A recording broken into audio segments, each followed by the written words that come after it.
confusão escriturística, né? Porque tanta confusão, por que, que o Eterno ele permitiu isso, por que ele permitiu, né? E vamos entender outras questões dentro dessa própria paraxá, ok?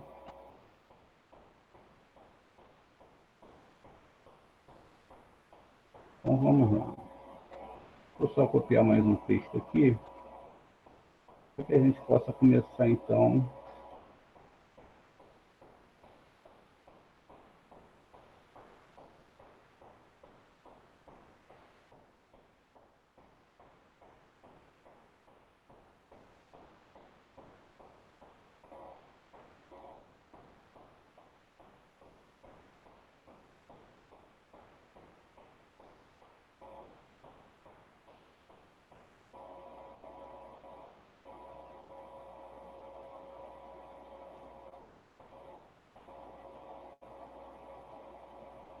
Como diz aqui, né, um comentário sobre essa paraxá, sobre um outro assunto.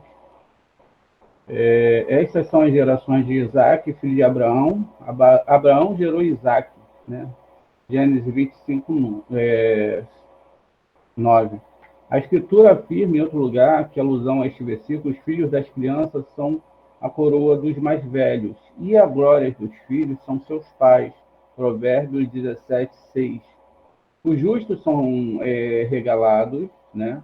Isto é, salvos por seus netos, e os seus filhos são regalados por seus pais, né? Ou seja, os seus filhos são salvos por seu pai. Como nós sabemos disso? Sabemos disso porque Abraão foi salvo por causa de Jacó. Depois que Nerode fez com que Abraão fosse lançado na fornalha ardente, o santo e bendito seja ele desceu para resgatá-lo. Os anjos ministradores então exclamaram: Mestre do universo, por que você se preocupa em salvá-lo, já que tantos homens maus descenderão dele? O santo e bendito seja ele respondeu: Eu o salvarei por causa do seu neto Jacó, que descenderá dele. De onde sabemos que isso é assim? Rabi Berequias disse: Está escrito assim, diz o Senhor, que resgatou Abraão acerca da casa de Jacó, Isaías 29, 22. Isto é, ele o resgatou da fornalha por causa de Jacó. Assim os pais são salvos por causa de seus descendentes. A gente tem é, outra parte que também diz que Ló ele só foi salvo por Abraão porque ele geraria Davi. Quer dizer, o que a Torá coloca é que nós temos uma missão, né? E que essa missão, ela aqui está dizendo que ela é importante para um todo, para uma nação chamada Israel, e que ali haveria um equilíbrio no terceiro patriarca. Mas a gente tem que entender isso de uma forma mais profunda, né? Como isso também funciona na vida da gente, como nós vamos entender hoje durante esse estudo. Aqui existe outra consideração que diz o seguinte: Judá, filho de Shalom, sustentou. Moisés desejava escrever também a lei oral, a Mishnah. Mas o santo e bendito seja ele, previu, né, que no decorrer do tempo as nações traduziriam a lei escrita e a teriam, né, e a leriam, perdão, na língua grega. Eles estão então afirmaram, nós também somos, eles também afirmariam, nós também somos israelitas, tá vendo aqui, ó? Eles afirmariam, como está lá, porque agora já não existe, né, mais judeus, etc. Daí o santo e bendito seja ele, disse a Moisés, eu deveria escrever para ele nunca tantas coisas. Daí o santo e bendito seja ele, disse a Moisés, eu deveria escrever é, não tanta coisa em minha lei, como está em Oséias 8:12. Vamos ver aqui em Oséias 8:12 o que está escrito.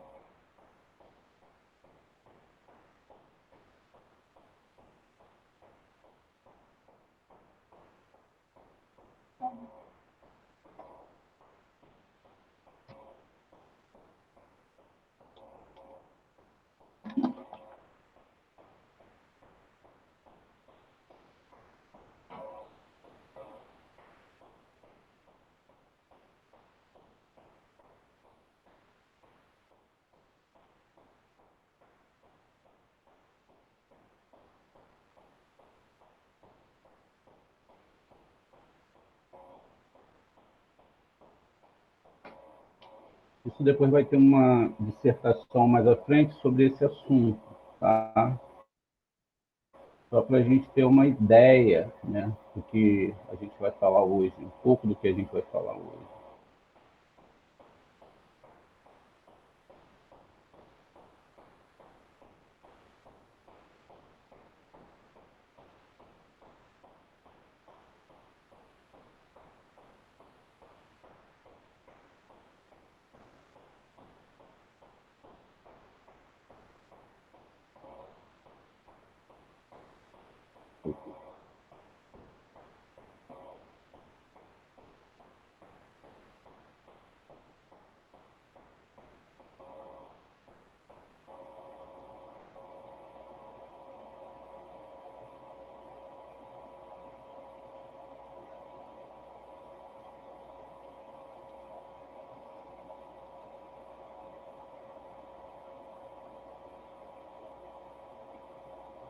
Então, tá vendo, ó, o que está escrito aqui? Os muitos ensinamentos que escrevi para ele, para quem, né, para o povo de Israel, foi tratado como algo estranho, porque eles pegaram a lei, eles pegaram a Torá, o Taná, e quiseram interpretar conforme o que estava escrito. E a gente sabe que não dá certo essa lógica de interpretar a Torá com o que está escrito, e que tem que se saber o que está escrito dentro da lei oral. Porque se não sabe se o que está escrito, a pessoa tende a fazer o que? Errar, né?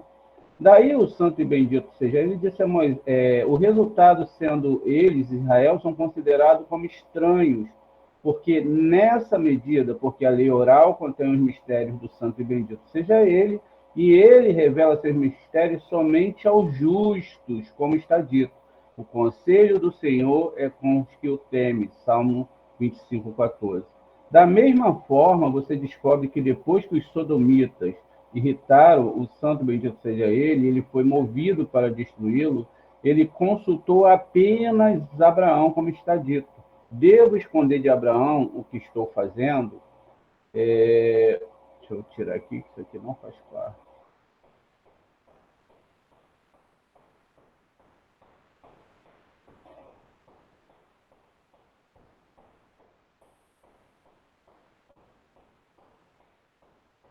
E continua. E Hashem disse a Moshe: escreve tu estas palavras, porque segundo o teor dessas palavras fiz aliança contigo, Israel. Segundo o teor dessas palavras, fiz aliança contigo, Israel, Êxodo 34, 27. A escritura afirma em outro lugar, em alusão a este versículo: embora eu nunca escreva para ele tantas coisas da minha lei, eles são considerados como estranhos. Rabi Judá, né, como está em Oséias 12, Rabi Judá, o filho de Shalom, era da opinião de que quando o santo bendito seja ele disse a Moisés, escreve tu, Moisés quis escrever a Mishnah também. No entanto, o santo bendito seja ele, previu que finalmente as nações do mundo traduziriam a Torá para a língua grega e reivindicaria nós somos israelitas. Agora, gente, vocês imaginem que os romanos, né, se os gregos eles pegam a Torá, eles pegam toda a Mishnah, eles pegam tudo e eles quebrem tudo, né? Ou seja, eles estariam totalmente vestidos de judeus, né? Colocando a lei dentro daquilo que nós temos hoje como religião, né? E aí não teria mais como separar, né? Separar as coisas de como ela é. Essa, esse slide aqui, na verdade, para a aula que a gente vai fazer hoje às 10 horas, né? Às 14 horas, perdão, sobre as letras hebraicas. Então, continuando aqui.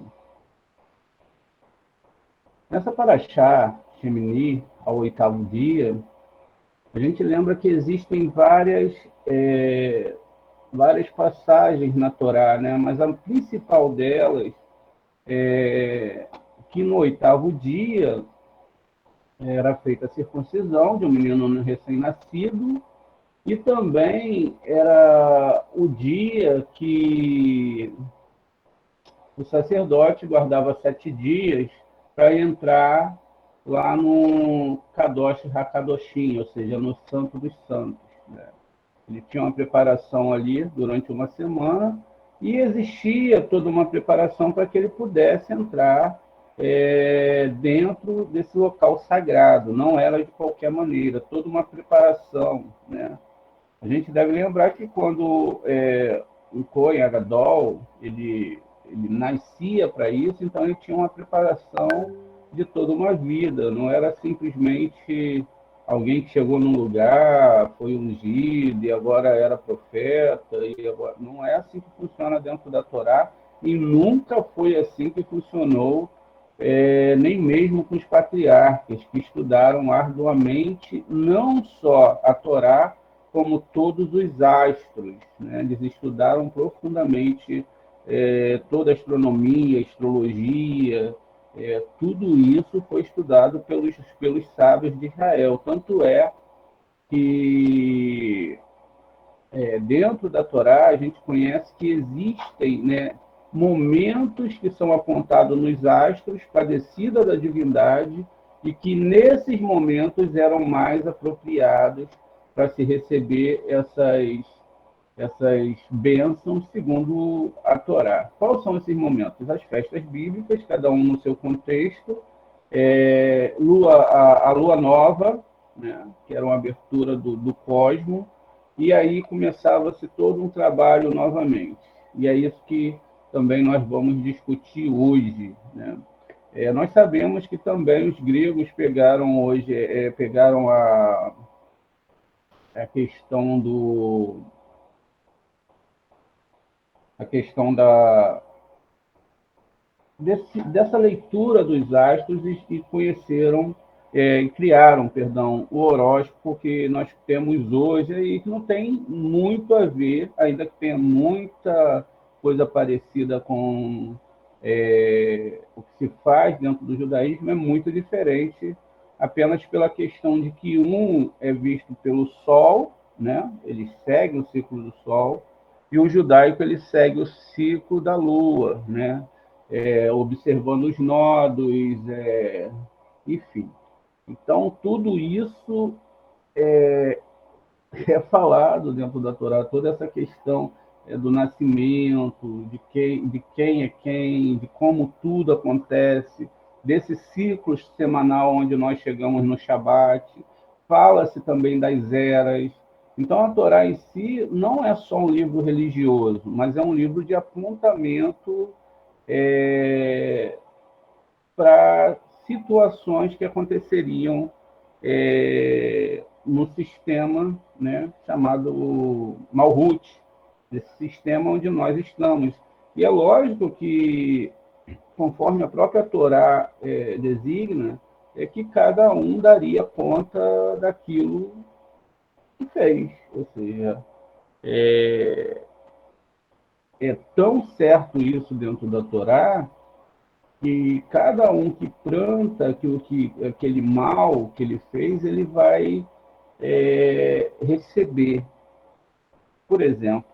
Mas o que nos deixa um pouco atônitos e até desconfiados, vamos colocar assim, quanto a isso, é porque a gente vê muita gente ruim que às vezes vive muito, né? Ou seja, parece que eles não recebem a conta na hora. E o Zorra fala sobre isso, que essas pessoas não recebem a conta na hora, mas que eles demoram um tempo de 70, 80 anos e do outro lado fica todo o pagamento para ser feito. Ou seja, como se fosse uma distração, né, para aquela pessoa, e do outro lado ele vai acertar aquilo que ele fez, e isso seria de uma forma bem grave, né? Então vamos começar a leitura aqui, gente. Levíticos 9:1, né, ao 11:47. E aconteceu no 8º dia, e o Rabi Isaac disse: Felizes são os filhos de Israel, porque Deus lhe deu uma santa lei, que é deleite universal. A alegria do santo, bendito seja ele, é a sua recreação, como está escrito, e diariamente eu era o seu deleite. Isso está em Provérbios 8:30. A Torá é um nome do santo e bendito seja ele. Pela Torá foi criado o mundo, como está escrito. Eu fui o artesão com ele. Isso está lá em 95, em Provérbios 8:30. Ou seja, a Torá ela foi usada como um artesão pelo Eterno. Agora, vale lembrar, gente, que quando se fala que a Torá ela foi usada como um artesão, não quer dizer que existia um ser especial e etc. Mas aqui fala-se de toda a conjunção astral, ou seja, de toda a conjunção dos astros, do que permitiu no nosso plano ter a vida, de como Deus fez esses ciclos acontecerem, enfim, dos anjos que participaram, para que nós tenhamos a vida aqui dentro de um equilíbrio. Vamos lá. Deus teve que criar todo um sistema, né? Quando esse sistema, que nós chamamos de estação, e outros sistemas também que existem na Terra, eles sofrem algum desequilíbrio, a gente vê que fica difícil manter a vida aqui nesse mundo. A gente pode ver que nos extremos do mundo, no Polo Sul e no Polo Norte, a vida é bem complicada, né? Porque eles não são regidos por essas estações, eles não sofrem diretamente por estarem nos polos, eles não sofrem diretamente a força dessas quatro estações, né? Verão, primavera, outono, inverno. Então, eles têm uma vida muito difícil. Então, eles têm que ter um preparo muito bom para viver dentro daqueles extremos, né? Enfim. E a Torá, ela vai falar justamente dessas estações e desses tempos, né? De como você vai fazer anualmente para passar por essas estações e como o Eterno bendito seja ele, trabalha todos os meses, o que ele libera de energia espiritual a cada tempo. A gente está indo agora para a festa de Pêssar, que é a libertação do Egito, né? Que começa agora, se eu não me falha a memória, dia 15 desse mês que vem, 15/4, 16/4, dentro do nosso calendário. Pela Torá também foi criado o homem, como está escrito, e Deus disse, façamos o homem. Isso está lá em Bereshit 1:26. O santo e bendito seja ele, disse a Torá, desejo criar o homem. E ele respondeu, este homem, né? A Torá responde para Hashem, este homem está destinado a pecar e provocá-lo, a menos que você sofra com ele. Como então ele suportará? O que Hashem respondeu, eu e você o manteremos, pois não é à toa que sou chamado de sofredor paciente. Aí Rabi Hia, ele vai dizer o seguinte, que a lei oral e a lei escrita juntas preservam a humanidade, como está escrito. Fizemos o homem à nossa imagem, conforme a nossa semelhança. Imagem refere-se ao masculino e semelhança ao feminino. E é por isso que a Torá começa com a letra Beit. Beit é igual a 2, como já falamos várias vezes. Abisaq disse, por que a letra Beit é aberta de um lado e ela é fechada do outro? Para mostrar que quando um homem vai se juntar à Torá, ela está aberta para recebê-lo, né? E quando o homem fecha os olhos para ela e caminha para o outro lado, ela lhe dá o seu lado fechado, conforme o ditado, se você me deixar um dia, eu deixo você 2. Até que ele se junte para nunca mais deixá-la novamente. É por isso que a Torá faz as primeiras considerações aos homens, proclamando, a vós, homens, eu chamo. Isso está em Provérbios 8:4. Quem é chamado pela Torá? Vocês que são homens, nós que somos homens. O que acontece? Se uma pessoa ela vem, né, a partir de Bereshit, é o que está sendo considerado, através da letra Beit, e daqui para cá, do lado direito, para cá ela começa uma leitura, o que acontece, gente? ela então tem um segmento de Torá. Ela vai começar Bereshit, Bara Elohim, Etah Shammai, quer dizer, no primeiro livro, ou no momento que ela chegar a Torá, mas se ela vem contrário a isso, o que acontece? Ela então encontra uma parede, ela não consegue vir e entender o que é a Torá. Ela bate nessa parede, né? Ela bate nessa parede e ela não consegue. Até porque quando nós temos aqui a representação da letra beta, lembra dos estudos? A gente fala que o Esav é o grego, né? Muitas vezes as pessoas perguntam, poxa, mas como assim? O Esav, ele é o grego, ou seja, ele é uma cópia das letras hebraicas. Por isso que há toda toda uma situação onde, como se diz, existe uma, uma confusão mental, uma confusão. Por quê? Toda vez que eu vou, né? Deixa eu tirar isso aqui atrapalhar a gente. Depois ela volta para o lugar. Então, toda vez que eu vou me colocar, né, aqui desse lado, ou seja, da letra beta, ou seja, dentro de um pensamento grego, eu estou indo contra a Torá. E o que vai me fazer chegar a esses níveis de conhecimento? Essa cultura.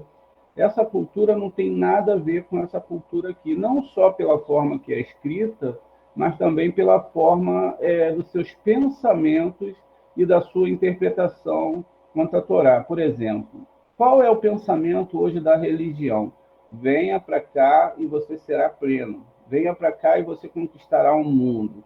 Venha para cá e aqui você terá toda uma vitória, né? Então não é assim que a Torá descreve as coisas. A Torá entende que o mecanismo, né, para essa evolução do humano em si, ela depende tão somente da evolução do próprio humano, né?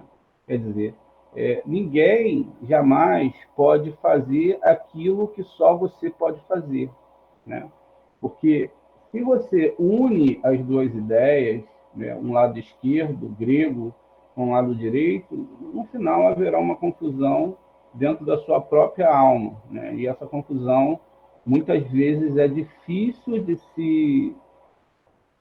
se tirar dentro da alma da pessoa. A pessoa não consegue tirar de dentro da alma dela essa confusão.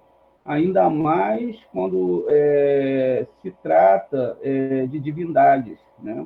O Eterno ele cria todas as divindades e essas divindades elas têm um propósito, elas não foram criadas simplesmente por serem criadas, mas para que permitisse que nós tivéssemos essa gama de ideia que nós temos hoje no nosso mundo, onde cada pessoa pode usar o seu ego e ir em direção àquilo que ele acredita ser a verdade.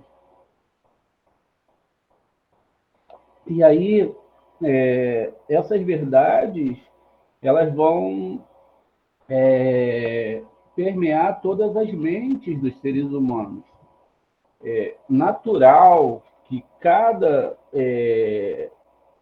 local nesse mundo tem a sua cultura, a sua forma de se vestir, a sua linguagem, né? E a sua expressão cultural, a sua expressão religiosa, o que eles têm como dogmas, né, dentro da sociedade, os seus casamentos em si, etc. Cada nação foi dado o direito de se comportarem segundo aquilo que o Eterno permitiu. Mas no final, tudo tem um propósito.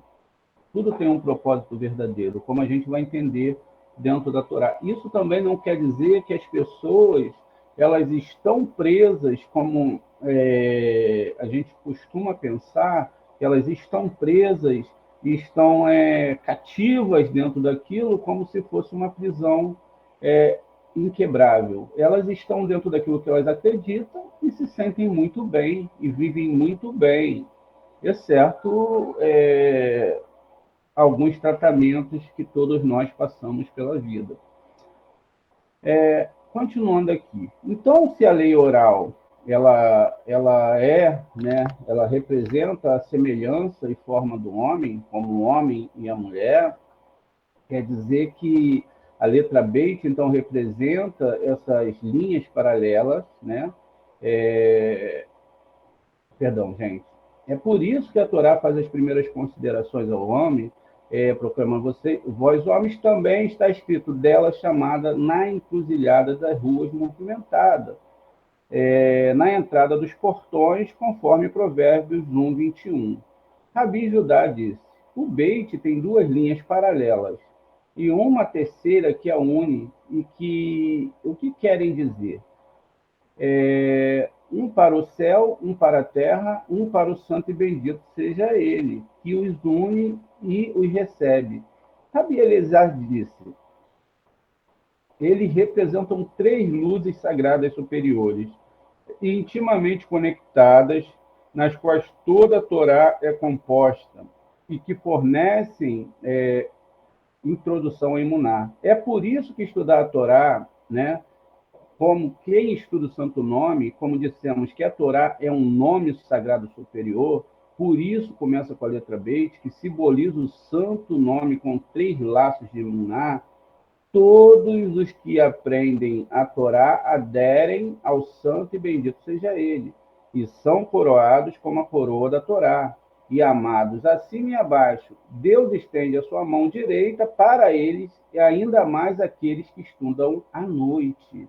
Aqueles que estudam, acordam 3 da manhã para estudar a Torá. Esses ainda mais têm muito mais a presença de vida na sua mente, na sua vida. Que coisa dissemos, então estamos associados a Shekinah e unida a ela. Quando amanhece, o santo e bendito seja ele, estende ao redor dele um cordão de graça para distinguir entre as fileiras superiores e as inferiores e todas as estrelas da manhã. Enquanto a comunidade de Israel e aqueles que estudam a Torá vêm aparecer diante do rei, irrompem junto numa canção. Né? Só para aqui para a gente continuar, depois a gente continua no slide. Vamos ver uma, uma consideração aqui sobre a lei oral e sobre a lei propriamente dita. Né? Nós temos aqui a lei oral e a lei escrita, representado por um homem e a mulher, forma e semelhança. Sabemos também que na linguagem da Torá, a mulher é o corpo e o homem é a alma. Né? Essas considerações têm que ser entendidas para que nós possamos aprofundarmos mais na Torá. Um não-judeu se dirigia ao sábio Shammai, e perguntou: quantas Torá você possui? Ele disse: duas. Respondeu: a Torá escrita e a Torá oral. Eu quero me converter, disse ele, e aceitar integralmente a Torá escrita. Aí ele diz: mas eu não posso acreditar em uma Torá que não foi dada oralmente, perdão. Quando o Shammai escutou essas palavras, ele expulsou o não-judeu se dirigiu ao Hillel e lhe apresentou o mesmo pedido. Ele queria se converter sem aceitar o ensinamento oral. Tudo bem, disse-lhe Hillel. Sente-se que eu te ensinarei a Torá. Você tem que, antes de tudo, aprender o alfabeto hebraico. Ele pegou um pergaminho, escreveu a letra Aleph e disse ao homem. Depois ele escreveu um beit e lhe ensinou o seu nome. Ele escreveu e ensinou mais duas letras depois e disse que a aula havia terminado. E que ele deveria voltar no dia seguinte, durante a aula. O não-judeu sentou-se para aprender e Hillel, mostrando o ato, disse: esse é um beit. Não, disse seu aluno, é um Aleph. Você me ensinou que era um Aleph. Como é que você sabe? Lhe perguntou Hilel. Você está se apoiando no que eu te ensinei oralmente ontem? Se você acredita no meu ensino oral, segundo o qual o Aleph é um Aleph, por que você não confia no meu ensinamento oral da Torá? O não-judeu compreendeu que o raciocínio de Hillel estava correto. Ele aceitou também a Torá oral e se tornou um Ger Tzadek, né? Referência aqui ao Avote de Rabi.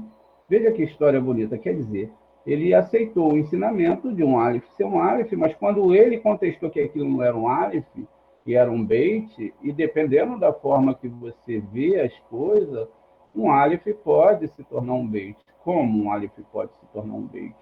Basta que você incline ele, né? E aqui você tem um Yud, uma parte superior. Vou tentar dar uma viradinha aqui.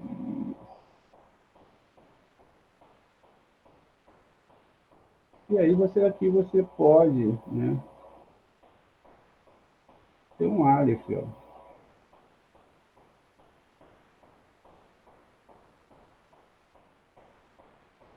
Mais ou menos, né, gente? Que a gente está aqui um programinha difícil de fazer essas coisas. Então aqui, ó, eu posso ter um Aleph, né? Basta eu organizar aqui as letras, ó. Porque todas as letras são a mutação de outras letras. Então aqui, ó, eu tenho um Aleph, um Yud superior, um Yud inferior, né? Um Vav no meio. Eu tenho praticamente uma letra Aleph. E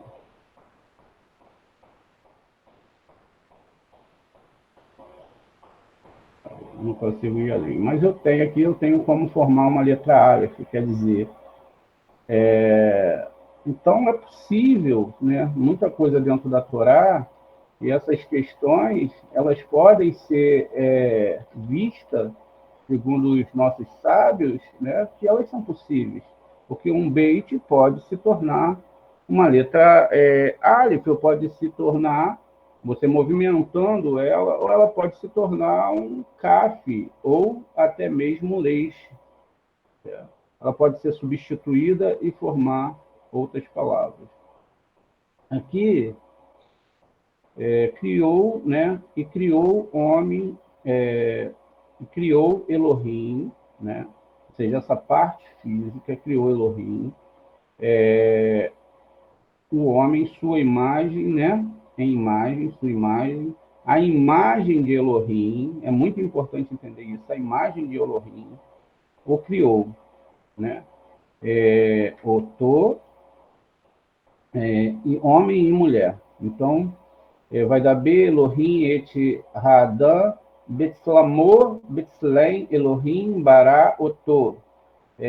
Zaká, o Bequeve, Berá, Otam. Quer dizer, a imagem se refere ao masculino, que é a semelhança, e ao feminino, né? E é por isso que a Torá começa com a letra Beit, porque está explicando para a gente o que, gente? Existem duas Torás. Tá vendo? A própria Torá inicia falando que existem duas Torás. Então a gente continua a leitura que nós estávamos em cima. Nós paramos aqui em romper o junto em canção, né?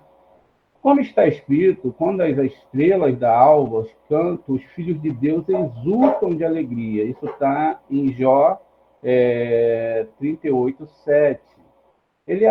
Rabi Eleazar, um dia estava viajando pela estrada, pelo qual Rabi Pirraz Ben Raí costumava ir ao seu encontro. O burro em que montava Pirraz relinchou, e ele disse, verdadeiramente, pelo tom da alegria da voz do burro, vejo que encontrarei alguém aqui. Ao sair debaixo da linha do monte, viu aproximar-se a Rabi Eleazar e disse, certamente se cumpriu o augúrio da voz do burro. Rabi Eleazar então se aproximou dele e o beijou. E lhe disse, se você tem o mesmo destino que eu, vamos caminhar juntos. E se não, continua o seu caminho. Ele respondeu, na verdade, eu estava procurando por você. E como eu te encontrei, vou te seguir. Podemos fazer companhia. Rabi Pirraz começou então um discurso sobre o versículo. O Senhor te abençoará de Sião e de Jerusalém verás o bem.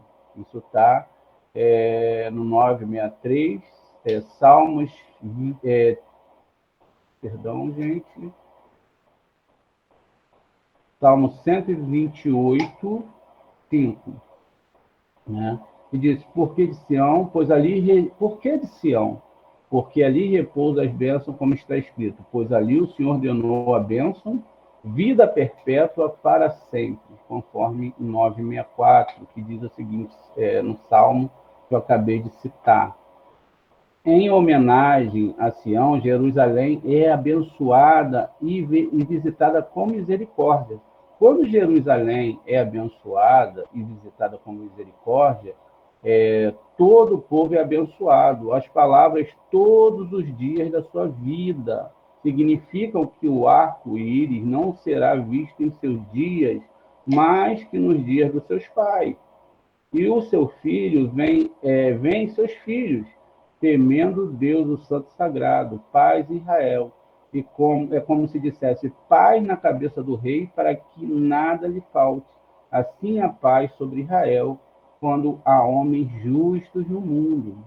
Quer dizer, o que a gente está entendendo aqui? Só haverá paz se houverem homens justos no mundo.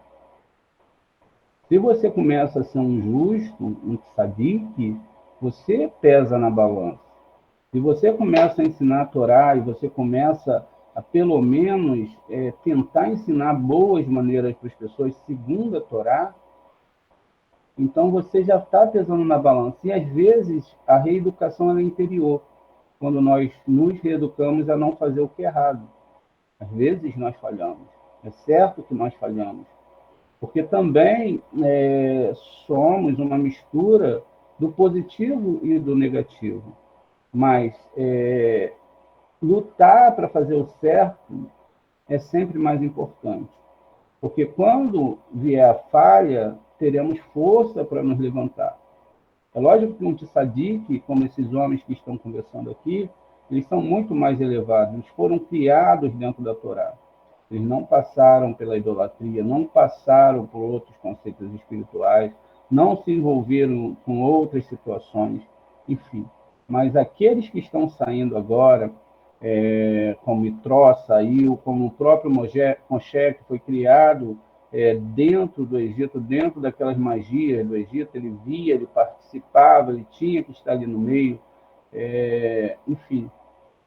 Ele também consegue sair, assim todos nós conseguimos sair, com muita luta e perseverança.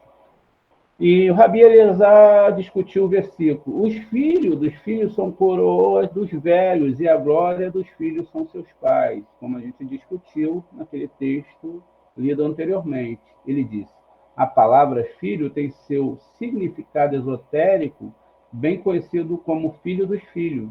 São as outras coroas do rei. E dela se diz que a glória dos filhos são seus pais, porque os filhos são coroados graças aos pais. Com isso, aprendemos que os filhos só são coroados e revividos pela corrente fluindo quando os pais são coroados e abençoados, ou seja, pelos ensinamentos da Torá.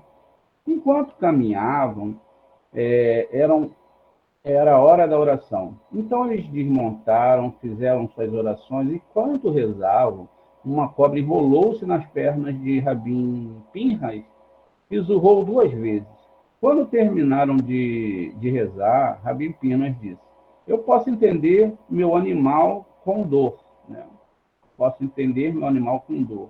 Porque mais cedo, enquanto eu meditava na Torá, ele me levou para um pouco de sujeira. Por isso agora está ferido. Ao se levantarem, viram uma cobra enrolada nas suas pernas. Ao que Pinhas disse, víbora, vai se enrolar na sua própria toca. Nisto, a víbora se dissolveu e caiu em pedaços. A beleza disse, é Deus um ponto tão escrupuloso com os justos? Ele respondeu, verdadeiramente ele é. E ele toma nota de todos os seus erros, seus desejos de levar a sua santidade a um nível ainda mais alto. Este asno foi atormentado porque eles não guardaram a minha santidade. E essa víbora era um mensageiro do divino. E quanto seus agentes têm o Todo-Poderoso, até animais do campo, até idólatras, como está dito.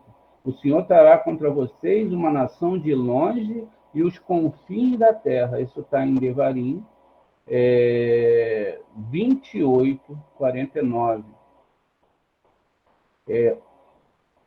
E Rabi Eleazar perguntou, Deus alguma vez faz um israelita seu agente?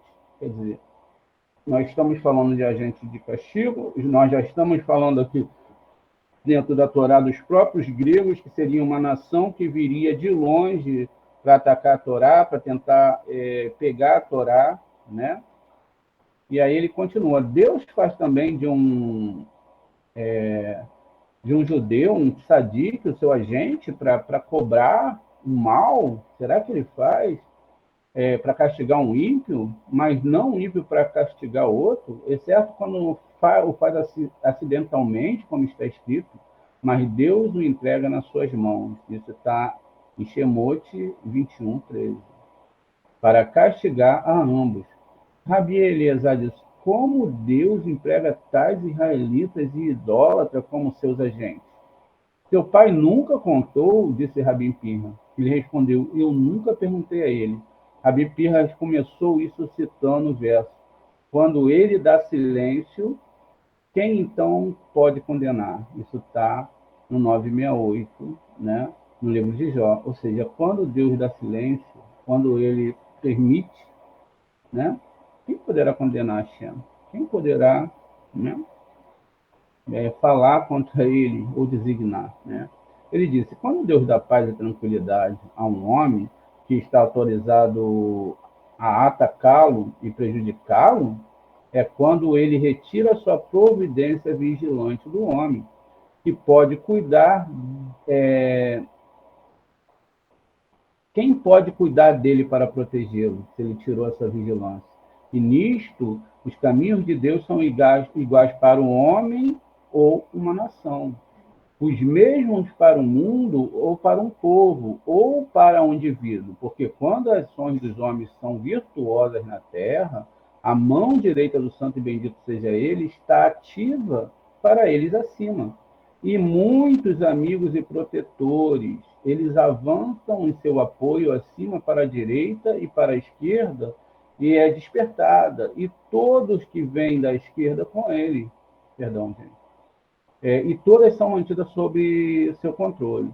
Mas quando a ação dos homens na terra não são virtuosas, então a esquerda é despertada.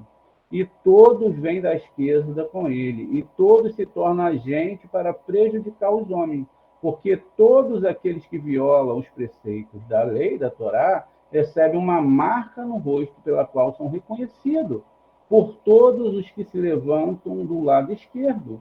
E assim, serpentes, idólatras e todos que vêm do lado esquerdo são chamados de agentes em relação àqueles que carregam essa marca.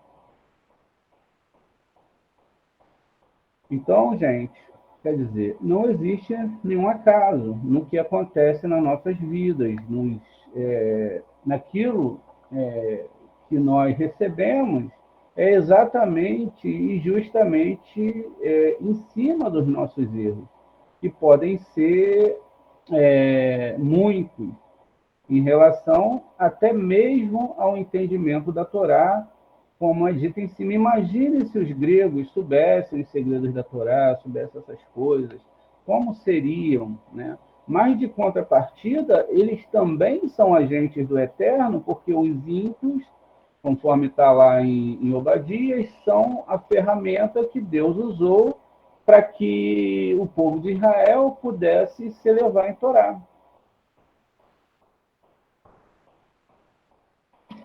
E o que acontece? Nós não estamos falando aqui de coisas físicas, mas de situações espirituais. O que acontece na nossa vida? Só que o espiritual, ele usa o físico para trabalhar com a sua vida.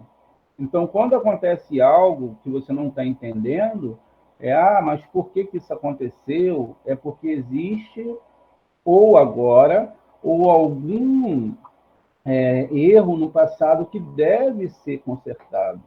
E sendo consertado agora, quer dizer, se o sofrimento vem e ele é consertado agora, quer dizer que você já pagou aquele pecado. Não existe mais ninguém que possa te acusar daquilo. Por exemplo, pode ser que surja uma vergonha, uma doença,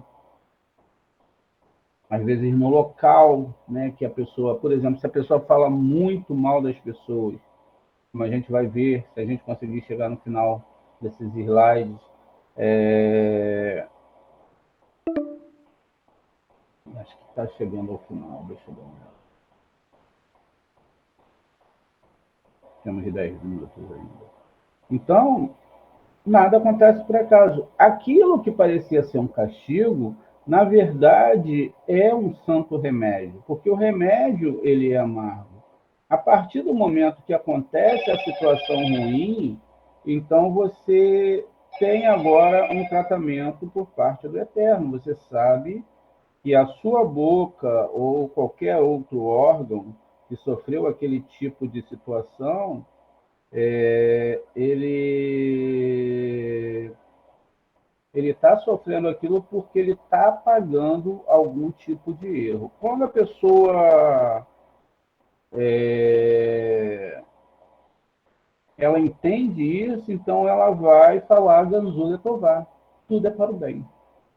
Então pode ser um desemprego, pode ser algo que seja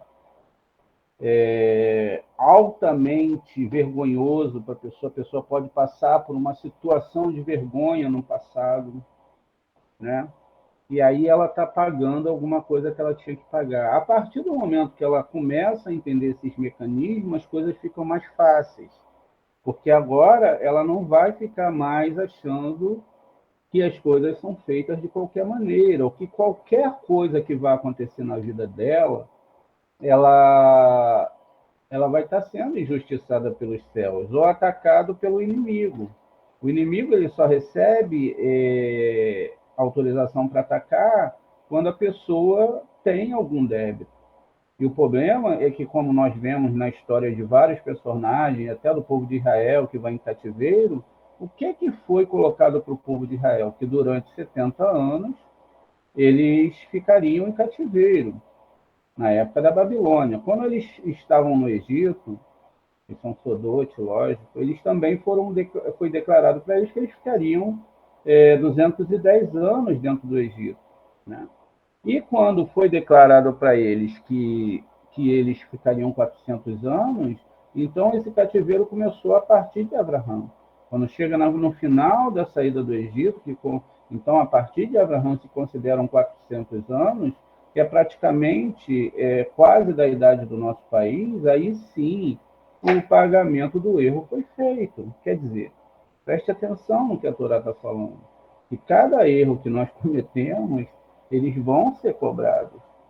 Mas que você tem o direito agora de levantar a cabeça e aceitar. Aceitar que é um pecador, aceitar que existem consertos para serem feitos e que muitas vezes, como acontece com o não sadique, que ele não é cobrado, que vai ser cobrado no final, e aí a Torá fala que Deus ele castiga aqueles que ele ama, né? Não é castigo, é tentar acordar a pessoa, na verdade é algo muito bom. Então, aqueles que não amam a sua Torá, aqueles que não estão buscando a sua Torá, quer dizer, ele não está nem aí. Ele não está nem aí, entre aspas, ele não se importa, porque a pessoa ela não busca um vínculo com a Torá, ela não deseja isso, ela não quer isso, ela não é despertada. E aí tudo vai bem para ela. Não foi assim que foi com os babilônios, ou seja, enquanto existiam ali o seu controle sobre outras nações, eles estavam muito bem. E parecia que aquelas nações que estavam cativas estavam muito mais, mas na verdade era todo um processo de limpeza. Isso não quer dizer que através da Kabbalah e da Torá a gente não pode aprender a amenizar e afrouxar os laços desse cativeiro. Ou seja, o próprio Israel não conseguiria sair do Egito se não fosse por Iov. E a gente já sabe dessa história. Quer dizer, então tem como se fazer as coisas certas para começar a construir uma nova alma e uma nova vida. E a partir desse momento que nós começamos a construir uma nova alma e nova vida, só existe um caminho, Torá. Descobrir os tempos apontados, os momentos da festa, ensaiar as festas, e então a pessoa começar a seguir um caminho novo. Esse caminho novo, ele não é novo, ele é antigo, porque ele já é conhecido desde Adão. Então foi conhecido por outros homens tentaram manipular as letras hebraicas, como a gente vai ver hoje na aula de 2 horas. Existe um monte de considerações, só que a gente deve entender que essa questão de manipular, essa questão de mexer, etc., não quer dizer que eles estavam fazendo nada contra o eterno. Na verdade, toda vez que a humanidade ela tenta quebrar a Torá, ela está fazendo contra ela mesma. Veja, na atualidade, nós temos guerras, né? Mas sempre houveram guerras, ataques a Israel, povos mais pobres, os Estados Unidos invadiu terras alheias, né? Durante muitos anos, se manteve muitos anos dentro da terra de outros povos, sob uma alegação que seria, né, de proteger aquele povo, etc., mas que trouxe muita dor para aquele povo, né? Ele mesmo fez o Saddam Hussein, fizeram Saddam Hussein chegar lá no poder, e, enfim, depois isso gerou um problema para eles, porque tudo nesse mundo funciona através do financeiro e não do espiritual. E aí o que acontece? No final de tudo, de todos esses erros, de todos esses cálculos, agora na Ucrânia também, sempre a questão é financeira, vai existir uma condenação, vai acontecer um juízo, os tribunais celestes vão pegar e vão julgar, e aí, quando vem a condenação, não tem jeito. Quem está indicado para morrer, vai morrer. Quem está indicado para viver, vai viver. E é assim com todas as nações e todos os povos. Todos os anos, a gente vê avião caindo com 200 pessoas, acidente não sei aonde com 400, 500 pessoas, tsunamis, terremotos, enfim. O divino ele não parou de agir, ele não parou de julgar. Mas o problema é que a gente entende que isso é o final, quando não é o final. É apenas uma passagem para um próximo plano, ou seja, para uma próxima etapa. A missão da vida dessas pessoas, mesmo que seja de uma criança e a gente não entenda, era até aquele momento. E ela tinha que passar por aquilo, porque nós não sabemos. Porque o Eterno falou, o que vocês têm que saber está revelado nessa Torá. Então, nós sabemos o conceito de que tudo acontece com julgamento. Então, todas as pessoas que vão passar por certos problemas, sejam pessoais, vícios, problemas sexuais, problemas financeiros, profissionais e etc., elas estão passando aquilo porque elas têm um conserto a fazer. E é possível fazer esse conserto através da Torá. É possível fazer esse conserto através de se entender a Torá. Ou seja, como que Iov conseguiu consertar o seu Mazal? Ele teve uma longa conversa com seus amigos.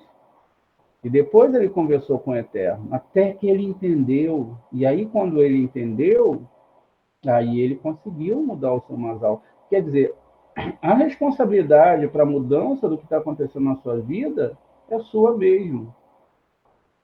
Não é minha. Na verdade, nós podemos nos ajudar, ensinar a Torá, enfim, a gente pode dar os Shems para as pessoas, mas como um Shem vai mudar alguém, vamos dizer, vai mudar o que está acontecendo na vida da pessoa se ela não muda interiormente. Se o que faz a situação exterior mudar é o seu interior. Então a situação não muda, porque o seu interior não mudou. Você não... Às vezes, a gente tem que ser sincero e falar, a Shem fala, quando vocês me procurarem de todo o coração e de toda a alma. Mas parece que tem momentos que nós buscamos a Shem tão mecanicamente, ou seja, como se fosse uma ida para o trabalho, onde você bate o cartão, toma um café, e ali você fala algumas palavras.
A grande questão de tudo é que ele não é só uma manifestação espiritual.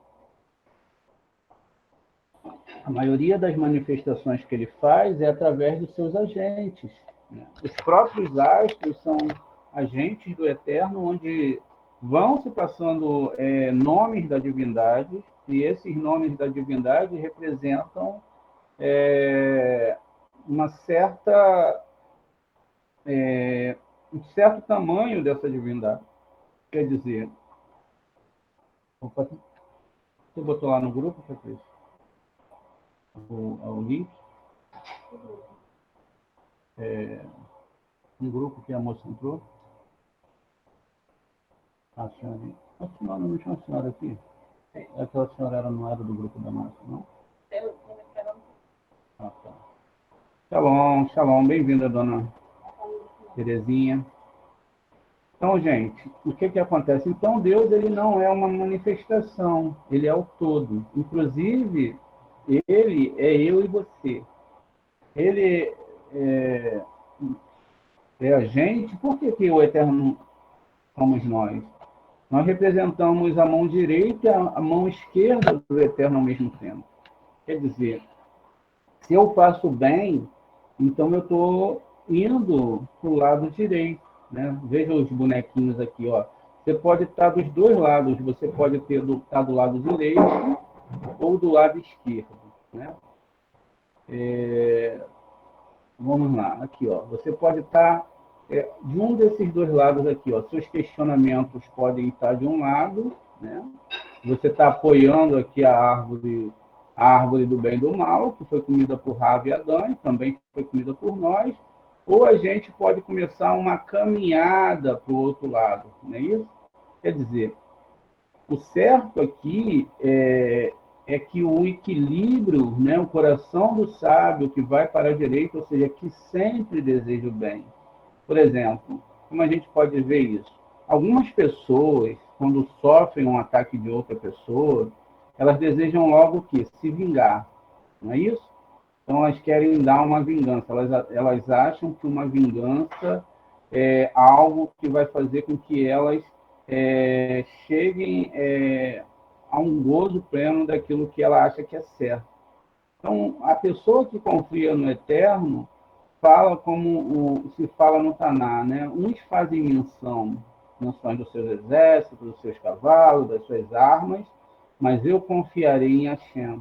Mas eu não confio em Hashem para ele fazer o mal da outra pessoa. Eu confio em Hashem para que ele possa retificar aquela outra pessoa.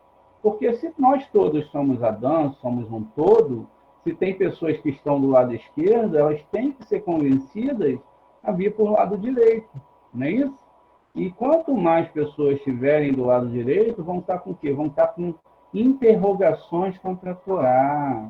E aí o que acontece? A pessoa fica cheia de interrogações e ela começa a estudar a Torá. Porque essas interrogações surgiram na sua psique. Elas começam a perguntar por que é assim? Por que não é daquele outro jeito? Enquanto as pessoas que estão na esquerda vão ter interrogações do lado esquerdo. E o que acontece?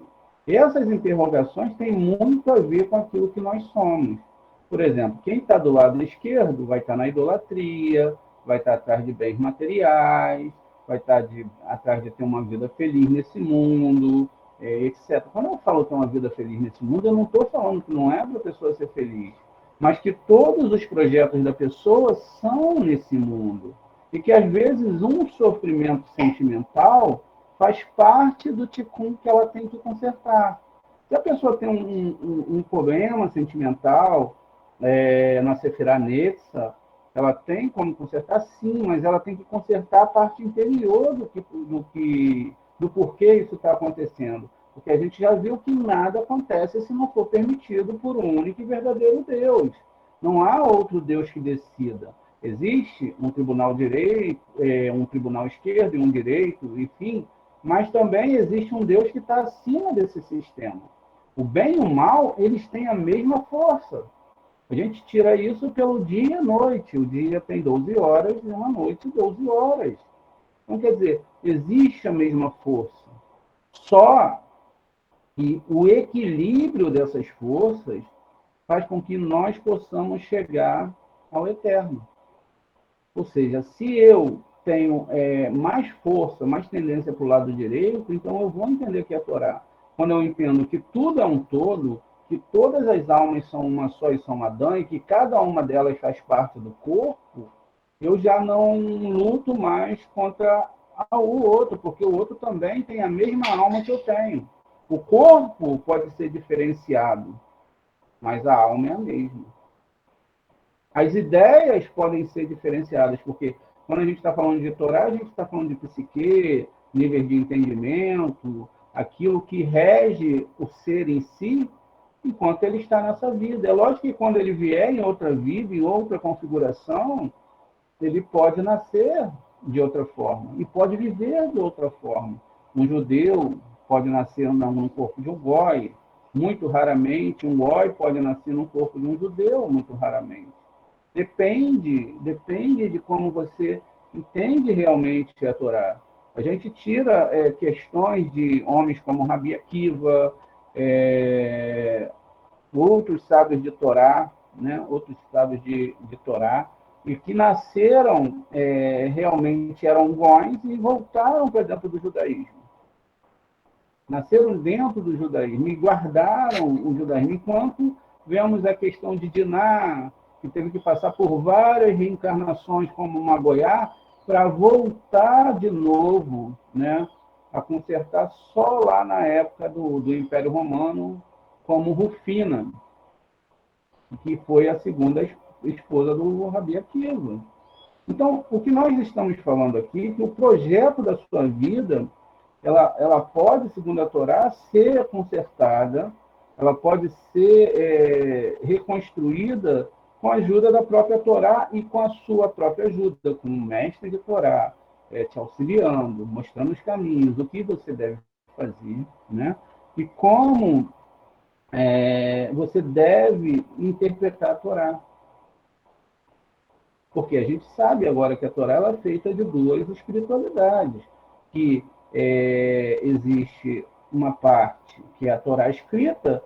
Para quem começou lá na primeira aula, sabe que a Torá ela é escrita e que ela foi feita assim justamente para que Esav não a pegasse, não entendesse os seus segredos mais profundos. Ou seja, toda a Torá escrita ela tem uma maquiagem. Quer dizer, quando você lê algo dentro da Torá, não é exatamente aquilo que ela está querendo dizer realmente. E aí você tem que buscar a profundidade da Torá para entender esses mecanismos, né? Aí continua aqui, né? Que são chamados de agentes em relação àqueles que carregam essa marca, né? Porque os sistemas astrais, os sistemas divinos, eles vão ir sobre a pessoa que comete esse erro. Mas os israelitas, mesmo em suas ações que não sejam virtuosas, ele vem do lado da direita. Mas porque a direita ficou paralisada por suas ações, a esquerda e os que vêm do lado da esquerda têm poder sobre eles.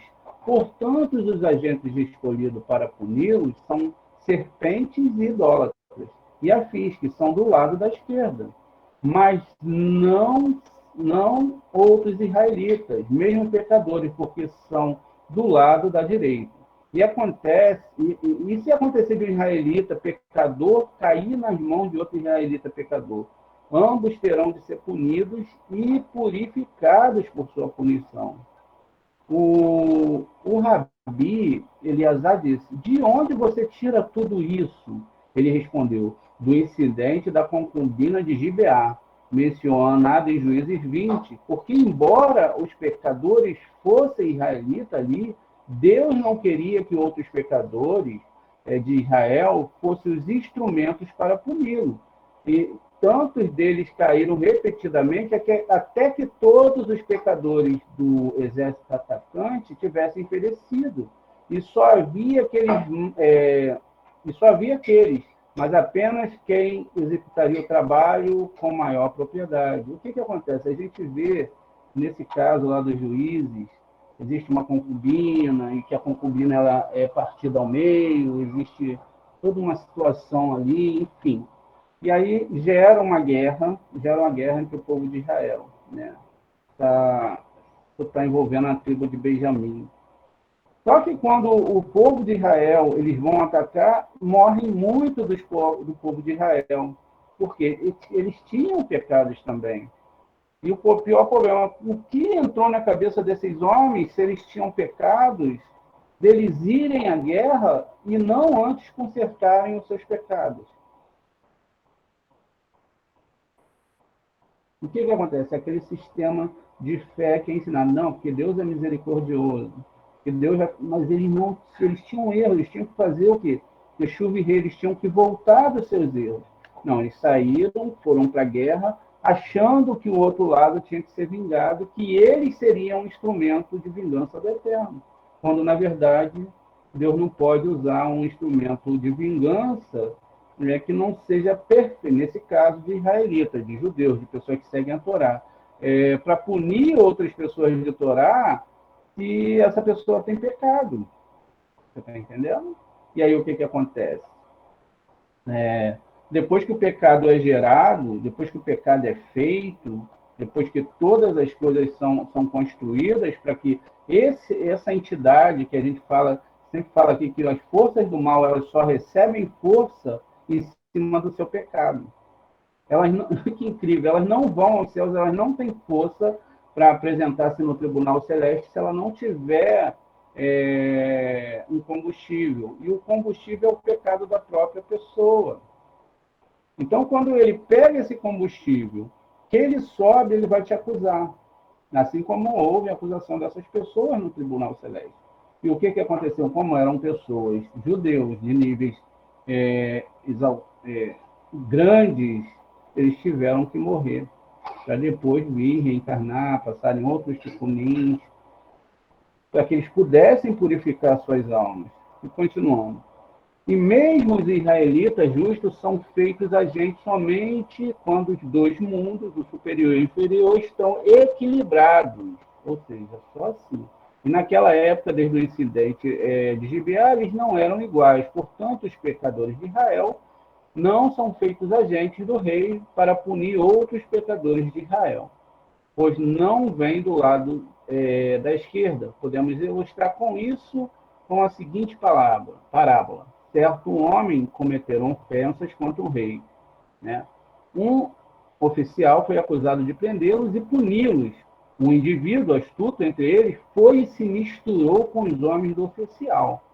Mas o oficial o detectou e disse: quem lhe disse para se juntar a nós? Você não é um daqueles que cometeram ofensas contra o rei? Você será o primeiro a ser punido. Assim, Israel vem do lado da direita e os israelitas não se unem à esquerda, nem se misturam com ela, mas às vezes, por seus pecados, enfraquecem a direita e fazem com que a esquerda seja elevada. Ou seja, os seus pecados, e mesmo eles não sendo da esquerda, eles fazem com que a esquerda seja elevada. Os seus pecados, e aqui a gente está falando de pessoas que estudam a Torá, eles alimentam toda aquela força que já está nos humanos da esquerda. E com todos o que elas pertencem. Então, o israelita tentaria se insinuar entre eles, e se detectasse, eles diziam: você não é um daqueles que vem do lado da direita, que enfraquecido por causa do seu pecado? Você não é um daqueles que pecaram contra o rei? Quem permitiu você viesse entre nós? Assim ele é punido primeiro. Está vendo como que as coisas funcionam? Assim ele é punido primeiro. E o rei Salomão destaca abertamente isso com as palavras: pois em tudo há tempo e julgamento, porque o homem mau é grande sobre ele. Isso está em Eclesiastes 8:6. Verdadeiramente para seu próprio dano, porque ele não é agente do rei e não vem daquele lado. Rabi Eleazar diz: é verdade, pois aprendemos que há uma esquerda e que há um direito, misericórdia e juízo. Israel à direita e as nações idólatras à esquerda. Os filhos de Israel, embora pequem e sejam humilhados, pertencem à direita, e não se apegam à esquerda, nem se misturam com ela. É por isso que está escrito: salva a tua mão direita e responda-nos. Né? Quer dizer, isso está no Salmo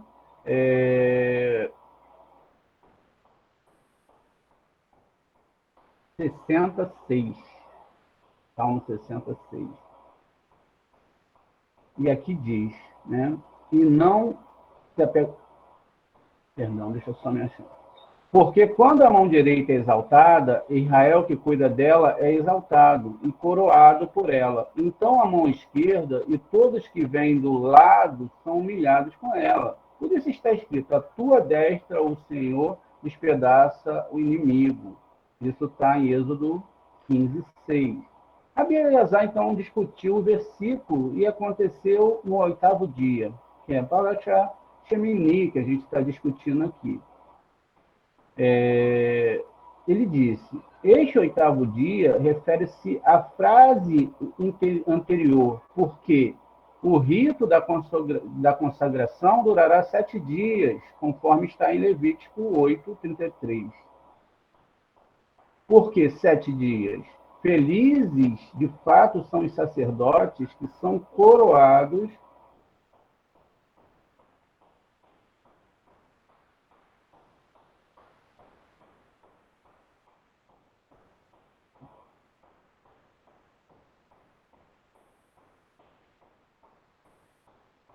que são coroados, são coroas do rei, santo e ungido com óleo sagrado, porque com isso é posto em movimento o óleo superior, que umedece a todos os 7, né?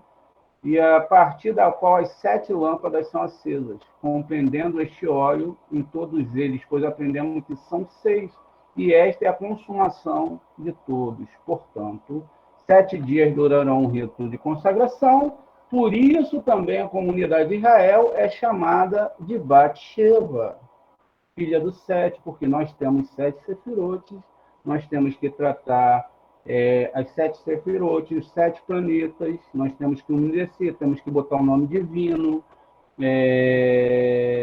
temos que aprender isso através da Torá. Isso demora um tempo, isso não é religião, isso é um sistema de Torá muito elevado e que não funciona conforme a gente acha que funciona através da religião. Então, Batsheva, quer dizer, filha da 7, né? Porque ela é a consumação de outras 6, depois, né, que está o septo septeto aperfeiçoou os sacerdotes e coroou e ungiu. Quando chegaram à comunidade de Israel, que é a oitava, Arão foi ordenado a oferecer um bezerro para expiar o pecado daquele outro bezerro que Arão tinha feito pecado com ele contra a vaca, que é a oitava, o acabamento dos guardiões de Israel. Assim, o sacerdote está totalmente completo nas 8 diferentes vestimentas que ele tem, em todas as coroas completo, acima e abaixo, bem em todas as ocasiões solenes, algum ato deve ser manifestado. E assim uma cerimônia foi realizada com Arão, abaixo, para produzir uma reação correspondente acima, e desta forma os mundos foram abençoados através da medida do sacerdote. Arão teve que trazer um bezerro como oferta pelo pecado, por causa do pecado que ele mesmo havia cometido anteriormente. Também um holocausto, um carneiro para holocausto. E por que um carneiro? Por causa do carneiro de Isaque, que era uma oferta perfeita. Eu fiz um holocausto, isso também foi feito para que o sacrifício fosse feito. Fosse completo, perdão. Assim o bezerro foi trazido por conta de si mesmo, e o carneiro para completar devidamente a perfeição de Isaque. Os filhos de Israel que participaram do pecado do sacerdote deveriam trazer uma oferta semelhante, isto é, um boi e um carneiro, para ofertas pacíficas, para sacrificar perante Hashem um boi para o seu pecado e um boi e um carneiro para ofertas pacíficas, para sacrificar diante de Hashem.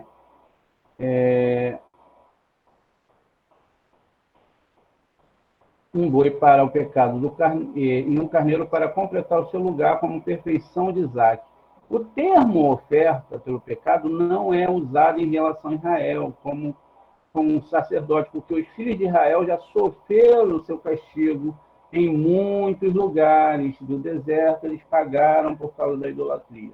E Deus não quis mencionar seus pecados, por isso está escrito aqui, para uma oferta pacífica, e não para uma oferta pelo pecado. Como um sinal de paz para mostrar que Deus se reconciliou com Israel. Sobre isso, mas Arão, que havia sido salvo do castigo pela oração de Moisés, cuja a culpa ainda pairava sobre ele, teve que trazer uma oferta pelos pecados para que seu pecado pudesse ser expiado e ele pudesse ser purificado e curado. Lembrando que ainda o Aharon ele não consegue consertar toda a idolatria nessa vida e ele vai vir ainda como o profeta Eli, né? Depois a gente vai ver isso. Quem quiser se inscrever no curso de reencarnação, fala comigo que a gente vai começar outro curso de reencarnação para as pessoas que estão chegando agora, para que elas possam entender mais profundamente a Torá. Só me procurar em box. Naquele dia, os seres superiores e inferiores atingiram sua perfeição e havia paz em toda parte. Está vendo? Os seres superiores e inferiores atingiram a sua perfeição e havia paz em todo lugar, em toda parte, na alegria do céu e da terra. E somente por causa da tragédia dos filhos de Arão, naquele dia, não deveria haver tal alegria acima e abaixo. Desde o dia em que os israelitas saíram ao Mar Vermelho, naquele dia, o pecado do bezerro de ouro foi removido e os sacerdotes e os povos foram purificados dele. Naquele dia, todos os acusadores acima foram silenciados e circularam ao redor de Israel, não sendo capazes de encontrar nenhum lugar para atacar. Os israelitas, até que chegou a hora de Nadav e Avihu, se levantaram e desfiguraram a alegria geral. Então a ira desceu sobre o mundo. Aprendemos que naquele dia foi a alegria da comunidade de Israel de se unir com seu marido, pelo vínculo da Emuná, como todos os vínculos sagrados. E eles vieram, reuniram todos e deixaram de fora, e se juntaram a algo diferente. Rabim Pinhas disse: não digas que o deixaram de fora, mas apenas que a comunidade de Israel não foi por eles unida às demais. Porque a comunidade de Israel não reside sobre o homem e a mulher, não se encontram juntos. É por isso que está escrito: com isso Araão entrará no santuário. Levíticos 16, 3. O que era um aviso para que ele deveria ser homem com mulher, ou seja, ele deveria ser casado. E, portanto, um sacerdote não deve entrar no santuário até que ele se case, para que ele possa ter parte na união da comunidade de Israel. Rabi Yossi mencionou, em conexão com isso, o versículo: como lírio entre os espinhos, assim é meu amigo entre as donzelas. Ele disse, como já explicado, esse versículo dito pelo santo e bendito seja ele, em louvor da comunidade de Israel, em seu amor, em seu desejo por ela. Porque como adere à esposa, ele dedica seu afeto, quer dizer, como um homem adere a uma esposa e lhe dedica seu afeto, quando vem servir ao Deus Santo, desperta outro amor, o do santo e bendito seja ele, pela comunidade de Israel.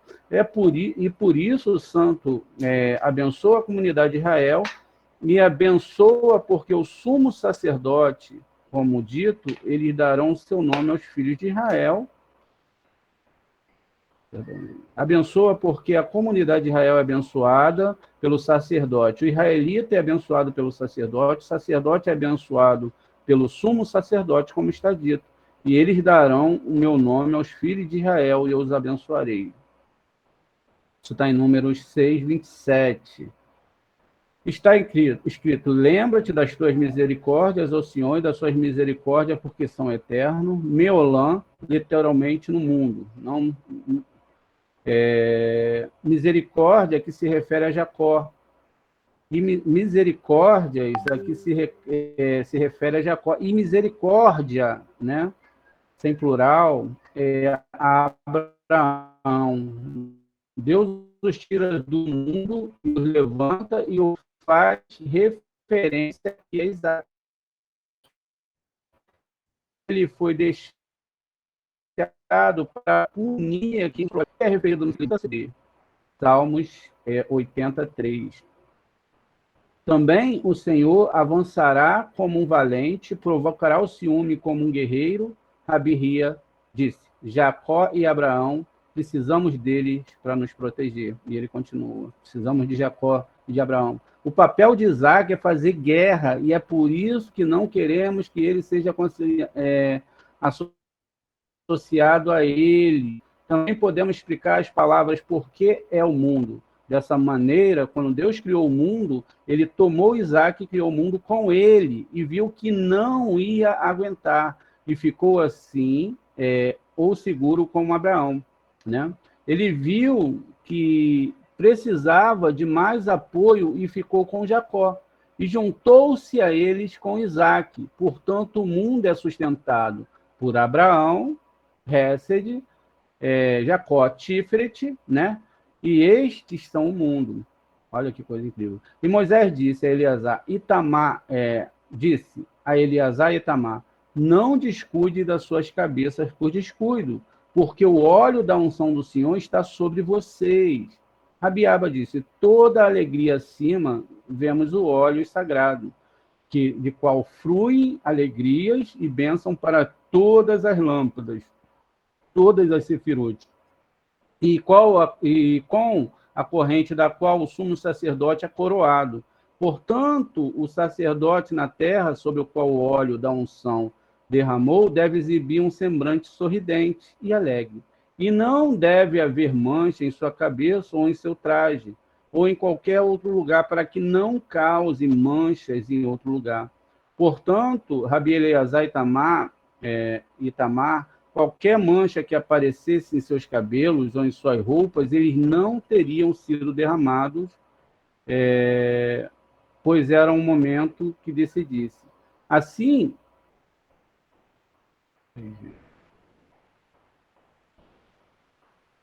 pois era um momento de decidir. Assim aprendemos que quando um assolar de praga, um homem não deve se envolver em negócios, né? Quando há uma assolação de pragas, o homem não deve se envolver em negócios, para não se tornar um homem marcado. Por isso está escrito: morrem, mas seus irmãos, toda a casa de Israel, lamentam e queima, porque os filhos de Israel não viram dois sacerdotes lado a lado, e por isso não seríamos prejudicados. Eu só fazer uma condição. Aqui está falando, gente, de que a alegria do óleo, né, do óleo que vem na cabeça, ou seja, da presença divina que vem sobre a cabeça da pessoa, né, e aqui não está se falando de óleo literal, está falando-se da presença divina, de que quando esse óleo ele vem através das sefirot, através dos mundos superiores, através da Torá, através de seguir a Torá, através de estudar a Torá, entender a Torá, e que esse óleo vem, ele viria de uma forma exata, ou seja, através de toda a configuração que Moshe falou que o sumo sacerdote tinha que ter para entrar no Santo dos Santos. Então, se a pessoa não tinha esse sistema, se ele não tinha como entrar, ele não devia entrar, né? Vamos continuar aqui. Rabi Elazar lembrou aqui o verso: Araão tomou para si Elisheva, filha de Abinadab, a irmã de Narshon, 979, Êxodo 6:23. Ele disse, Araão agiu adequadamente, copiando o modelo superior Elisheva, né? Foi destinado a Arão desde a época da criação, exatamente como Batsheva, né? Filha das as 7 sefirot. Foi destinada a Davi. Quem é Davi? Davi é o nosso planeta, é Malhut. Então, esse sistema ele foi já dado ao nosso planeta, ou seja, todos os seres humanos, desde a época de quem, gente? Da criação, porque todos os seres humanos passam sobre a influência desses planetas. Inclusive, a gente pode citar o caso de José, que ele estava no Egito, tinha as 7 vacas magras, 7 vacas gordas, que eram os 7 planetas, nas suas configurações. E que ele, sendo o primogênito de Israel, e aí tem que se entender que ele é filho de Israel, e quando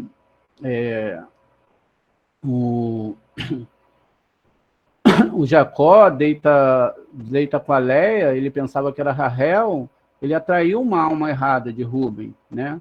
E, na verdade, o primogênito de Israel, a alma primogênita mesmo, que teria que ser, era o Yosef. Tanto é que os irmãos têm ciúme dele, né? Porque ele que é realmente o primeiro filho dele com Rahel. Por isso também existe a proibição na Torá de um homem deitar com uma mulher pensando em outra mulher. É altamente proibido, porque vai trazer almas erradas para esse mundo. Mesmo quando não há gestação, a alma desce, tá? Continuando.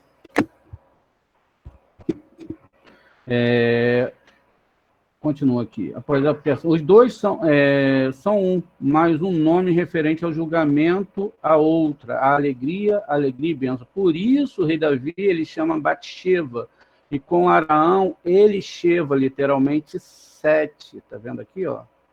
Ele 7, para mostrar que estava unida a Hesed, Batsheva, filha de Sete, para significar que ela herdou a realeza e o poder. Daí Arão tomou Elisheva para gratificá-la, para regozijá-la, para uni-la com o rei em uma união perfeita, para que através de Araão as bênçãos pudessem ser transportadas ao mundo, que é a Sefirá Rude, né? Portanto, o sacerdote deve estar sempre sorridente e feliz, porque é um instrumento de alegria e bênção. E assim a fúria e a tristeza são afligidas por ele, para que não seja desqualificado para o lugar do qual está apegado. Não beba vinho e não beba bebida forte, nem seus filhos. Rabi Judá diz: o fato desta ordem ter sido dada ao sacerdote mostra que o sacerdote deve ser mais alegre e sorridente que os outros homens, porque é proibido o vinho que cria alegria e sorriso. A verdade é a verdade é que a primeira vez que você está feliz, depois está triste. Ou seja, na hora que você bebe, você está feliz, depois você está triste. O sacerdote deve estar continuamente feliz. Também o vinho está do lado, né, dos levitas,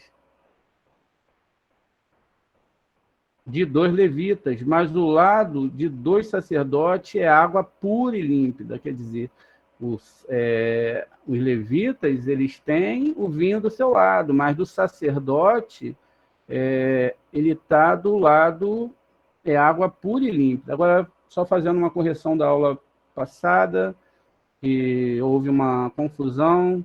Eu falei que os sacerdotes são de esquerda. Na verdade, os leviins são de esquerda, porque eles têm que aplacar Elohim, que é a mão esquerda do Eterno, e os sacerdotes são de direita, tá? Essa é a correção da aula passada. Rabi Yossi diz: cada vez que um empréstimo é feito a outro, é por isso que o vinho alegra primeiramente, porque contém água, mas depois volta à sua própria natureza e fica triste. Abba disse: vinho, azeite e água no mesmo lugar, vocês, sacerdotes, tomam água e óleo, e ele pergunta que eles estão à direita, especialmente o óleo, que é a alegria do começo e no fim, como está escrito, e como o bom unguento sobre a cabeça que desce sobre a barba de Araão. O vinho que está à esquerda é a herança dos levitas, pois eles podem levantar suas vozes ao cantar e não calar, porque o vinho nunca é silencioso, mas o azeite é sempre silencioso. A diferença entre eles e o azeite vem do lado do pensamento, que é sempre silencioso e inaudível, enquanto o vinho que favorece a elevação de voz vem do lado da mãe. E é por isso que o sacerdote, quando entrou no santuário para realizar o serviço divino, não pôde beber vinho, pois o seu serviço é realizado tranquilamente, em paz. Olha como que a Torá explica o porquê do incidente com os dois filhos de Aharon. Rabi Judá e Rabi Isaac iam certa vez a Bemeruniá para Sefores, e com eles estava um jovem conduzindo um jumento. E aqui agora a gente faz uma história para contar o que aconteceu, no qual havia um pote de mel. Rabi Judá disse: vamos discursar sobre a Torá enquanto caminhamos? Rabi Isaac começou citando um versículo. E o teu paladar é como o bom vinho que flui suavemente para o meu amado. Isso está no Cântico dos Cânticos 7:9. Ele disse: este vinho é o vinho da Torá, que é realmente bom, porque há outro vinho que não é bom. Mas o vinho da Torá é bom para todos, bom para este mundo e bom para o mundo vindouro. Este também é o vinho que agrada o santo e bendito seja ele, mais do que qualquer outra coisa. E é por isso que quem se embebe profundamente com esse vinho, que é os segredos da Torá, gente, ele despertará no mundo vindouro e voltará à vinda quando Deus levantar o justo. Rabi Judá disse: aprendemos que mesmo naquele mundo ele pode estudar a Torá, como está escrito, que faz falar os lábios do sonolento. 983, Cântico dos Cânticos, 7, 10, 48. E vocês anotem os versículos e depois vocês podem ir lá e ver no site da Cefaria os comentários rabínicos, vendo que aqui os Passuque em si, eles não têm nada a ver com o que está escrito, mas existe uma consideração mais profunda. Aí o moço observou, se tivesse sido escrito, seu paladar é de vinho melhor, sua explicação estaria correta, mas está escrito como vinho fino. Eles olharam para ele e Rabi Judá disse, continue falando, porque a sua observação é boa.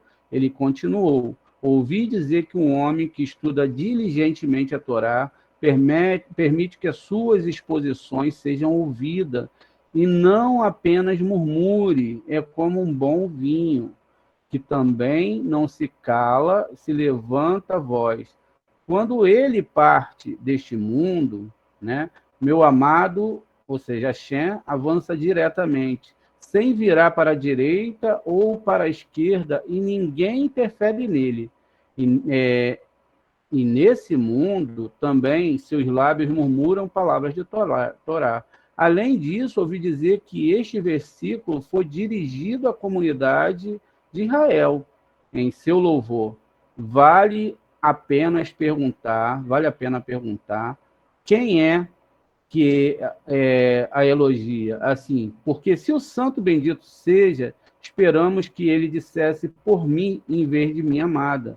A comunidade de Israel, assim, em resposta aos seus louvores, quando ela diz, tua palavra é suave, ele responde, seu paladar é como um bom vinho. Ou seja, o vinho que foi estimado desde a criação, que é o vinho da Torá, né? Os segredos da Torá. O Zohar. Meu amado é Isaac, ao qual se chama amado desde o ventre. E em frente significa unir a esquerda com a direita, por causa da alegria difundido por aquele vinho. Daí que faz murmurar os lábios do que dormem, porque todos são despertados com alegria e bênção, e todos os mundos se regozijam e se levam para derramar bênçãos abaixo. Rabi Judá disse, e Rabi Isaac se aproximaram dele e beijaram alegremente. Eles disseram, qual é o seu nome? Ele respondeu, sim. Ele disse, você será Rabi Yessê. Você se tornará mais famoso que o nosso colega Rabi Yessê, que se afastou de nós. Então eles disseram a ele, quem é seu pai? E ele respondeu, ele não vive mais. Ele costumava me ensinar 3 exposições da Torá, todos os dias e todas as noites, 3 partes da ciência da Agadá. O que acabei de contar, aprendi com meu pai, e agora moro com um homem que não me deixa estudar e me faz trabalhar o dia todo. Então, todos os dias reviso as coisas que aprendi com meu pai. Quer dizer, ele estava agora numa situação que ele não podia mais estudar a Torá, e ele tinha que revisar aqueles estudos que ele tinha feito, que não tinha mais ninguém para ensinar a Torá a ele. E eles disseram, esse homem sabe alguma coisa de Torá? Ele respondeu, não, ele é um velho e não sabe agradecer. E tem filhos que não manda para a escola. Rabi Judá disse, se não fosse assim, eu iria até aquela aldeia para contar a ele sobre você. Mas depois do que você diz, seria ruim para nós olharmos para ele. Quer dizer, olhar para uma pessoa que não estuda a Torá já é uma coisa ruim. Portanto, deixe o seu mestre e venha conosco. Então perguntaram, quem era seu pai? E ele respondeu, Rabi Zeira Kefarramim.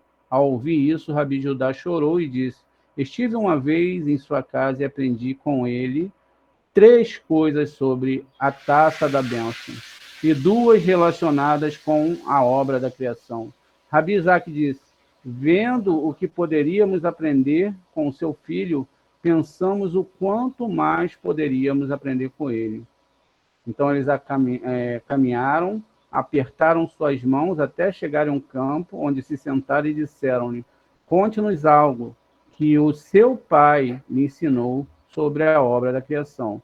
Para isso ele raciocinou sobre o versículo, e Deus criou os grandes monstros do mar. Isso está em Gênesis 1, 21.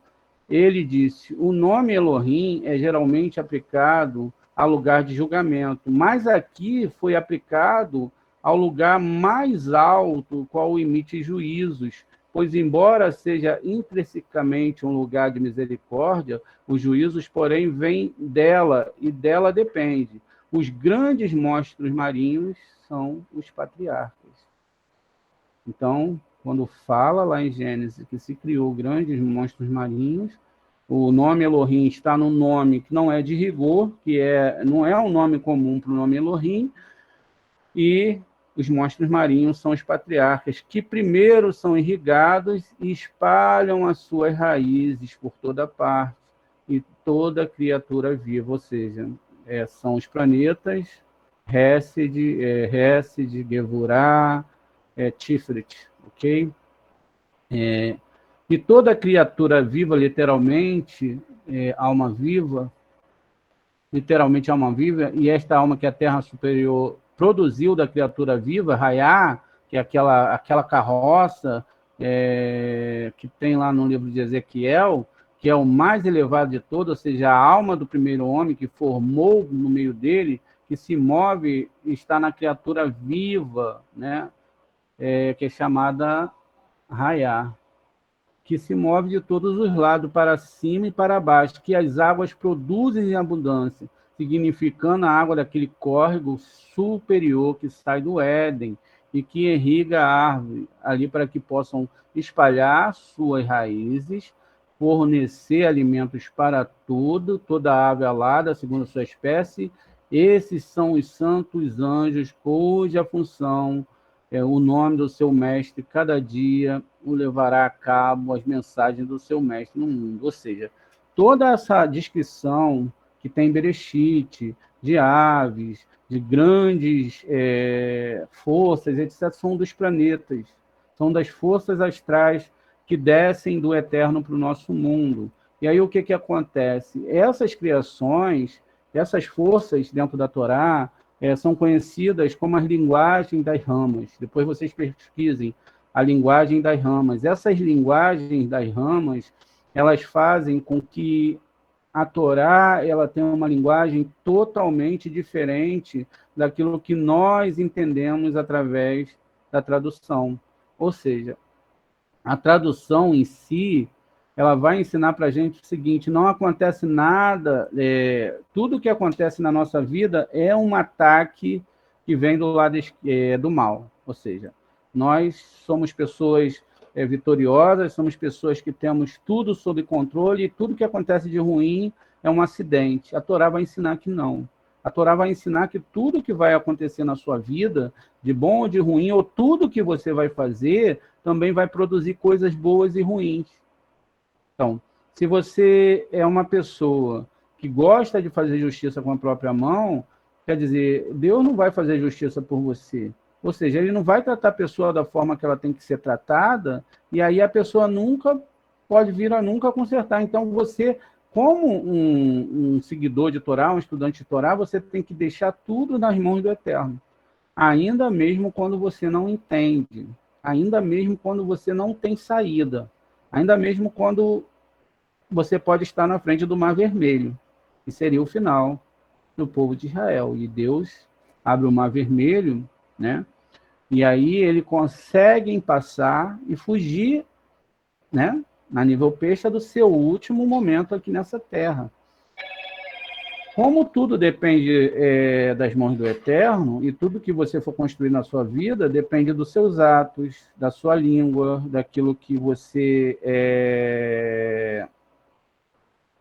você entende como um ser humano, como pessoa, né? Tudo isso faz parte da construção da sua alma. Se você é uma pessoa que faz tzedakah, você ajuda obras de Torá, você é interessado em estudar a Torá, você é interessado no bem da humanidade, você está interessado em coisas boas, né? Ainda que tenha que se entender essas coisas boas também, né? Quer dizer, você está indo para o lado certo. Agora, se você tende a gastar todo o seu tempo com você, não pensa nas pessoas, só pensa em você, no seu ego, em tudo que está à volta de você para o seu benefício, você já está do lado esquerdo. Quer dizer, você não tem ligação com a Torá nem com o povo de Israel. Você não tem ligação com essa força divina, né? As duas forças são divinas, o lado esquerdo e o direito. Uma força é uma criação, uma mutação das letras hebraicas que vão criar um mundo chamado árvore do bem e do mal, né? É uma mistura, quer dizer. E aí essa mistura tende que sempre o bem tem que ser para nós. Com a Torá, não. A gente entende que o bem é um coletivo geral e que nós devemos estar, ó, desse lado aqui, do lado direito, torcendo por todas as pessoas. Mas como nós estávamos na idolatria, numa religião antiga e que, né, era uma pessoa que fazia tudo por nós, a gente não precisava fazer mais nada, existia sacrifício humano, toda aquela questão, a gente agora migrar para esse lado, lembra? A gente estava do lado do beta, do lado, não estava do lado do bait, a gente estava do lado do beta. Agora, para a gente migrar para esse lado, passaremos por algumas provas, passaremos por algumas situações. O Eterno quer provar se você saiu realmente daquele sistema ou se você está simplesmente achando que você encontraria a mesma coisa, as mesmas promessas que lá. Com certeza o Eterno vai falar para você o seguinte: olha, não é bem assim. Você tem que uma caminhada que você deve seguir para que você possa alcançar esse nível. Ele não acontece de repente, ele não é construído em pouco tempo e ele demora muito tempo. Vocês já notaram como é demorado para a gente mudar um pensamento dentro da nossa alma? Às vezes a gente, por exemplo, a gente mudar uma teimosia, a gente mudar algum tipo de desejo ou sentimento negativo, isso demora anos de treinamento. Não é de repente que as coisas mudam, não é de repente que as coisas são, é como um toque de mágica. Eu vou lá, alguém vai me rezar e aí mudou as coisas dentro de mim. Ah, que Deus tem que fazer isso. Não. Tudo que vai acontecer dentro da gente é aquilo que a gente constrói, nosso interior vai construir o exterior. Então, tudo que vem até a gente, na verdade, é um tratamento, não é um castigo, é um tratamento do Eterno para a gente poder melhorar. E quando a gente entende o que eu fiz de errado, ou por que busca a raiz, tenta conversar com o cabalista, tenta ver o que está acontecendo, né, como as coisas aconteceram, o que tem no meio da família para isso ter acontecido, o tipo de criação, o tipo de religião, aí começa-se a fazer o conserto, né? Ao assistir uma aula de Torá, aprender todos esses segredos de Torá, você já está começando a fazer um conserto. Se alguém tiver alguma pergunta, pode fazer, por favor, né? Ou a gente encerra aqui, 2 horas a gente está de volta, né? Com a letra, falando da letra Lamed, Mem e a letra Kaf.